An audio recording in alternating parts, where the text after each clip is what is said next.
salaamaaleykum yéen ñuy suivre seen chaîne Anglais Center donc tey dañ leen indil how to write the date in English nan la ñuy bindee date ci anglais donc lu tax mu important mooy façon bi nga xam ne américain yi noonu la ñuy bindee date ak façon bi nga xam britannique yi noonu la ñuy bindee date bokkul te c'est important bu fekkee da ngay liggéey ci benn entreprise wala nga war a remplir benn document bu fekkee document la boo xam américain yi ñoo la ko jox façon bi ngay remplir date bi ak bu fekkee britannique yi bokkul donc loolu c'est important ñu xam ko donc how to write the date donc côté bii nii am nañ American donc la façon dont américain yi noonu lañ koy bindee et côté bii ñu am British voilà dañuy jël benn date au hasard par exemple le 13 novembre 2022 moom la ñuy utiliser ba leçon bi jeex boo xoolee fii nii américain yi ñoom bu ñuy bind date mois bi la ñuy njëkk a bind month après ñu bind jour bi day après ñu bind année bi boo xoolee fii le 13 novembre 2022 ñoom dañuy bind mois bi 11e mois 11 après ñu bind le 13 13 2022 2022 wala nga lire ko 2022 si c'est les britanniques ñoom day bi lañuy njëkk a bind jour bi après month bi après year par exemple 13 novembre 2022 ñoom dañuy bind 13 11 11e mois 2022 2022 wala nga lire ko 2022 voilà boo xoolee fii nii bu ñu bindee date bi aussi en lettres on a ici si américain yi November 13 2022 fii 13 ngay njëkk am November 2022 donc pour américains yi aussi bu ñu koy bind dina am lu ñuy bu tuddee comma dafay am virgule donc pour ne pas que jour bi ak année bi ñu mélangé wu donc ñoom November 13 la ñuy bind après ñu def comma virgule 2022 alors que British bi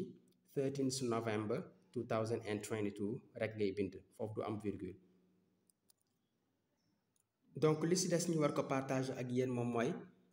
en général mën nga dem si benn ambassade wala nga war a remplir ay documents yoo xam ne c'est en anglais donc mu am notice yi nii genre mën na am DMY s'agissant de date bi parfois mën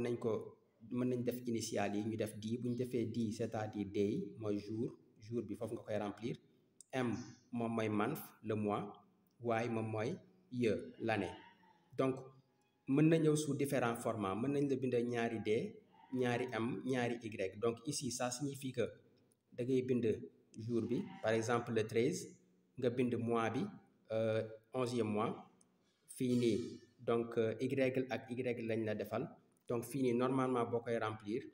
20 bi doo ko bindaale da ngay bind 22 rek foofu 22 rek ngay noté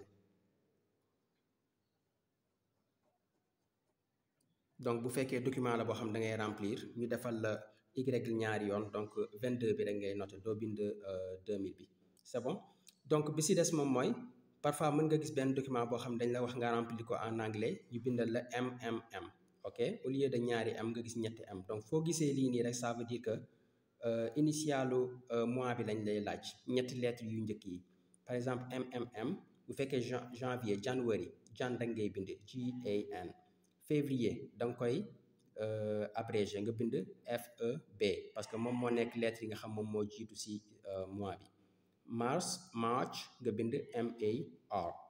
c'est bon donc fii boo amee mën nga am aussi format bi ñu bindal la MM DD YYYY ok donc ici boo gisee di même chose la rek fii mois bi ngay war a njëkk a bind moom mooy 11e mois après day nga bind le 13 ñu bindal la 4Y donc ça veut dire que fii nii année bi da nga koy bind intégralement doo ko abrégé c'est bon donc fii nii formule bii nii ma leen njëkkoon expliqué booy bind année bi 22 rek ngay bind 20 bi doo ko bindaale 22 bi rek ngay bind 2022 par exemple bu fekkee 2021 21 rek ngay noté bu fekkee